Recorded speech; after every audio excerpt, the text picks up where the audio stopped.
আমি সেই হতভাগা পিতা, যে পিতা সন্তানকে বুকে টেনে নিতে পারে না জন্মের পর থেকে।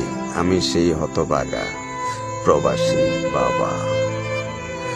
সবাই আমার কলেজাটার জন্য দোয়া করবেন। কলেজার ভিতরে হাহাকার করতেছে আমার সন্তানটাকে কখন আমি বুকে টেনে নেব। আজ আমার বাবাটা বলতেছে, বাবা আজকে না আমার মাথার উপর দিয়ে 2টা বিমান গেছে, আমি তোমাকে ডেকেছি, তুমি আমার ডাকে সাড়া দাওনি। কিন্তু বাবা তো আর জানে না আমি যে প্রবাসের মাটিতে পড়ে আছি, চাইলে যাইতে পারি না। আমার বাবাটার জন্য সবাই দোয়া করবেন। এত কিছুর পরেও বাবা আমাকে জানাইতেছে লাভ ইউ টু বাবা। সবাই দোয়া করবেন প্রত্যেকটা প্রবাসীর সন্তানের জন্য, প্রত্যেকটা প্রবাসীর জন্য। বাবা তোমার জন্য আমি সবকিছু করতে পারবো। বাবা তোমার জন্য আমি বাবাই যথেষ্ট।